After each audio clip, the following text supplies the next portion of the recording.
महाराष्ट्राला देशाचे औद्योगिक इंजिन म्हटलं जातं.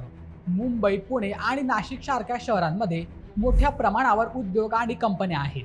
मात्र याच महाराष्ट्रातून आता एक चिंताजनक आकडा समोर आलाय. गेल्या 5 वर्षात महाराष्ट्रातील तब्बल 36,000 कंपन्या बंद झाल्याची माहिती संसदेत देण्यात आली.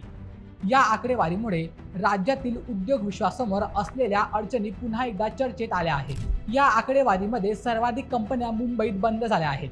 मुंबईत सुमारे 12,000 कंपन्यांना टाळे लागले आहे, तर नाशिकमधील 840 कंपन्याही बंद झाल्याची माहिती समोर आली. विशेष म्हणजे बंद झालेल्या कंपन्यांमध्ये व्यवसाय सेवा क्षेत्रातील कंपन्यांची संख्या सर्वाधिक आहे. या क्षेत्रातील तब्बल 14,613 कंपन्या बंद झाल्याच्या वृत्तात नमूद करण्यात आलं आहे. आता प्रश्न असा आहे की एवढ्या मोठ्या संख्येने कंपन्या बंद होण्यामागे नेमकं कारण काय? कंपनी बंद होण्यामागे अनेक कारणं असू शकतात.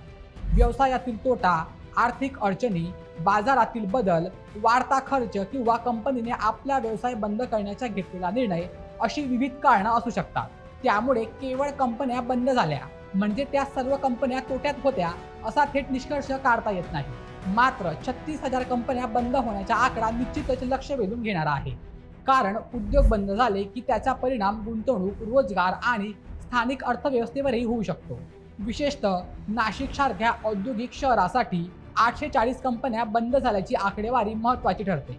महाराष्ट्रात उद्योग वाढवण्यासाठी सरकारकडून कोणती पावलं उचलली जाणार आणि बंद झालेल्या उद्योगांमधून रोजगारावर किती परिणाम झाला हे आगामी काळात महत्त्वाचे ठरणार आहे. तर मित्रांनो, तुम्हाला काय वाटतं? महाराष्ट्रात एवढ्या मोठ्या संख्येने कंपन्या बंद होण्यामागचं सर्वात मोठं कारण काय असू शकतं? तुमचं मत आम्हाला कमेंटमध्ये नक्की सांगा आणि अशा व्हिडिओसाठी आपल्या बोलमेच्या यूट्यूब चॅनलला सबस्क्राईब करायला विसरू नका.